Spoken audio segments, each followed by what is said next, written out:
신명기 12장, 13장은 주로 여호와 신앙과 관련한 제도 및 사상과 관련된 기본법을 다루었습니다. 이어서 신명기 14장부터 26장까지는 주로 일상생활에 있어서 이방인들의 생활과 구별되는 하나님의 백성의 거룩한 생활에 관한 제반 율법을 강론하고 있습니다. 그동안 애굽에서 종살이를 하다가 하나님의 은혜로 종살이에서 해방되어 광야에서 40년을 보내면서 하나님이 내려주시는 만나와 메추라기를 먹고 살아왔던 이스라엘이었습니다. 이제 그들은 젖과 꿀이 흐르는 가나안 땅이라고 하는 곳에 들어가 농사를 짓고 가축을 기르며 정착하게 될 것입니다. 하나님의 백성으로서 이스라엘은 약속의 땅에 들어가서도 하나님의 백성이라고 하는 정체성을 확고히 해야 합니다. 하나님의 백성으로 이방 민족과는 구별되게 살아야 합니다. 그리하여 어제 본문에서는 이방인의 풍습을 따르지 말 것과 정한 음식과 부정한 음식을 구분하고 부정한 음식을 먹지 말라는 규례를 언급했습니다. 이어 오늘 본문에서는 11조에 관한 규례에 대해 언급을 합니다. 22절을 보겠습니다. 너는 마땅히 매년 토지 소산의 11조를 드릴 것이며, 11조 규례는 이미 레위기 27장과 민수기 18장에서도 언급되었습니다. 그 중에 레위기 27장 30절 32절을 보겠습니다. 그 땅의 10분의 1, 곧 그 땅의 곡식이나 나무의 열매는 그 10분의 1은 여호와의 것이니 여호와의 성물이라. 모든 소나 양의 11조는 목자의 지팡이 아래로 통과하는 것에 10번째의 것마다 여호와의 성물이 되리라. 여기 레위기에서는 땅에서 얻은 소득의 10분의 1, 소나 양의 가축의 10분의 1을 하나님의 것으로 구별하라고 하시는데, 여기서는 하나님께 드리는 11조, 그러니까 사용하는 11조가 아니고 드리는 11조를 어떻게 구분하여 드리는가에 대한 말씀입니다. 반면에 민수기에서는 하나님께 드린 11조를 어떻게 사용하느냐에 대해 말씀합니다. 민수기 18장 21절을 보면은 이스라엘이 하나님께 드린 11조를 레위 자손에게 기업으로 다 주어서 그들이 하는 일, 곧 회막에서 하는 일을 갚나니 라고 말씀하면서 이스라엘 중에 분깃이 없고 기업이 없는 레위인들에게 11조가 돌아가게 했습니다. 그런데 레위인에게 돌아간 11조 중에서도 다시 11조를 떼어서 제사장에게 돌아가게 했습니다. 민수기 18장 26절을 보겠습니다. 너는 레위인에게 말하여 그에게 이르라. 내가 이스라엘 자손에게 받아 너희에게 기업으로 준 11조를 너희가 그들에게서 받을 때 그 11조의 11조를 거제로 여호와께 드릴 것이라. 이처럼 레위인이 거제로 바친 11조는 제사장들의 직분에 대한 보수로 다시 돌려졌습니다. 그런데 오늘 본문 23절에서는 말씀합니다.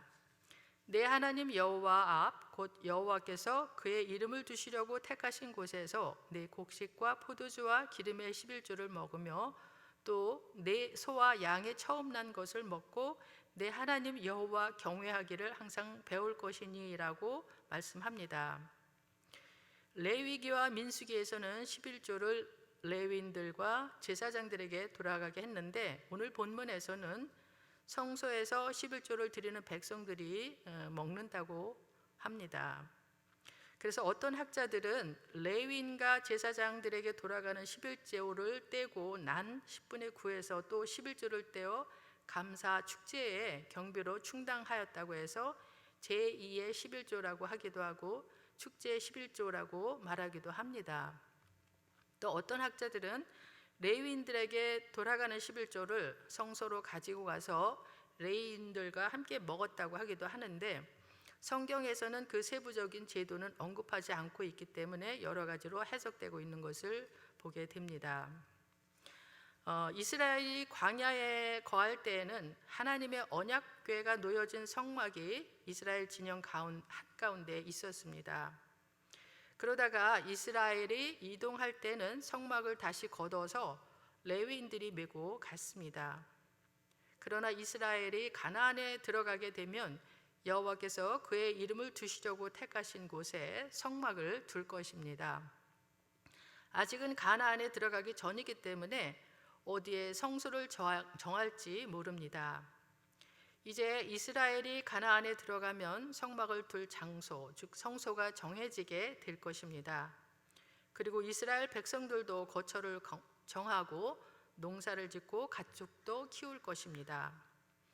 그렇게 되면 매년마다 땅의 소득의 10분의 1과 또 소와 양의 처음 난 것과 함께 성소에 가지고 가서 먹으며 하나님 경외하기를 항상 배우라고 명하고 있습니다. 곡식과 포도주와 기름의 11조를 성소로 가져와 먹으면서 하나님 경외하기를 항상 배우라는 것은 무엇을 말하는 것일까요? 전에 회막을 하나님이 왕으로 이 땅에 내려오셔서 거하시는 궁정이라고 말했던 적이 있습니다. 한 나라의 왕이 사는 왕궁은 경계도 삼엄하고 들어가는데 절차도 복잡하고 아무나 함부로 들여보내지도 않습니다. 그래서 인간 왕이 사는 궁정에 들어가더라도 몸가짐, 마음가짐은 반듯하고 단정히하고 말조심도 잘 해야만 합니다. 잘못했다간 즉시 쫓겨날 수가 있고 심하면 감옥에 갈 수도 있고 더 심하면 목숨이 위태로울 수도 있기 때문입니다. 인간 왕이 거하는 왕궁이 이런데 하물며 창조주 하나님이 거하시는 궁정은 더하지 않겠습니까? 성막은 왕 대신 하나님이 임재하신 곳으로 거룩한 장소였습니다. 때문에 죄가 있으면 못 들어갑니다. 레위기 10장에서도 보면은 아론의 아들 나답과 아비후가 규례를 어겨서 그들이 그 자리에서 죽은 적도 있습니다.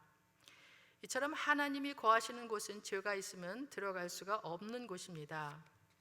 부정한 게 조금이라도 있으면 정결 규례에 따라 정결 예식을 행하고 제사장이 정하다고 선언해야만 그때야 성소에 들어갈 수가 있었습니다.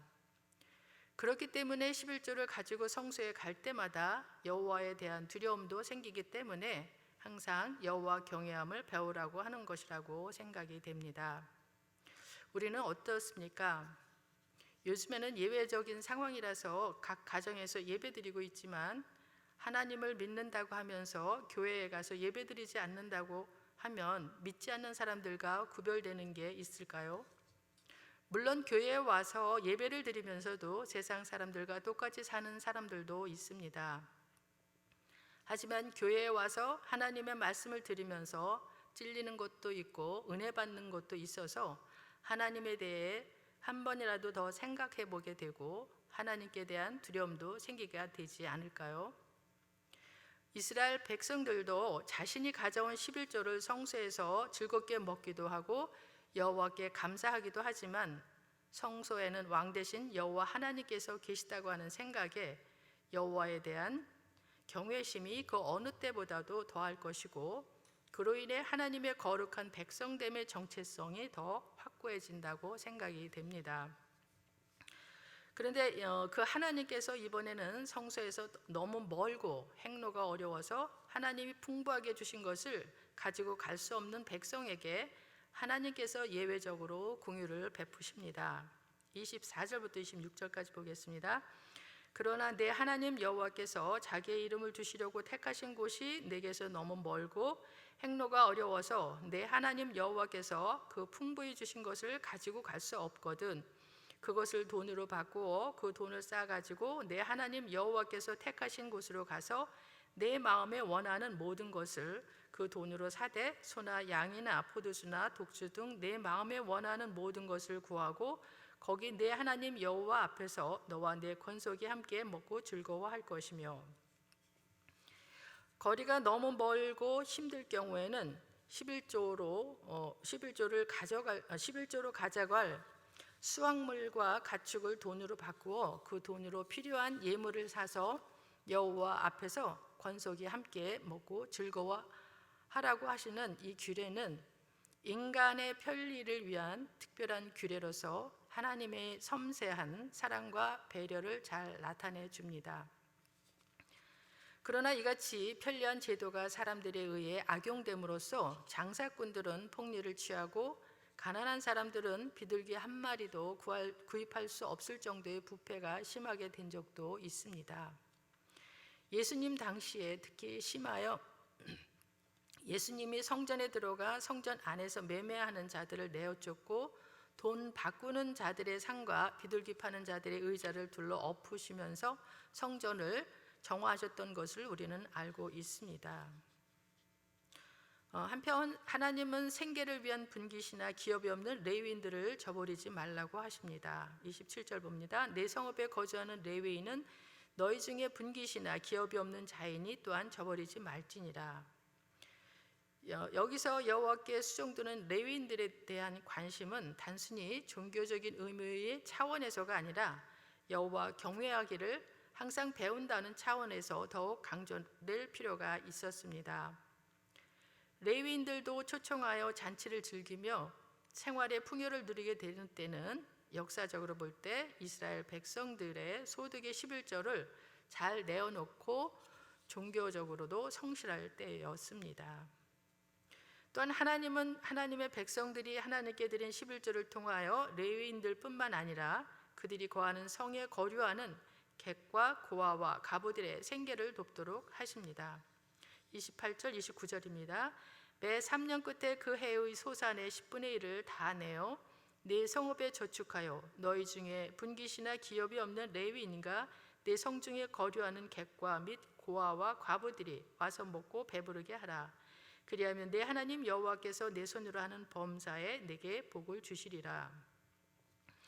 이스라엘 백성들은 안식년을 기준으로 하여 매 3년마다 11조를 각 성읍의 창고에 저축하여 두었다가 성중에 거하는 레위인, 나그네, 가난한 자, 고아, 과부 등을 위한 구제비로 사용해야 했습니다.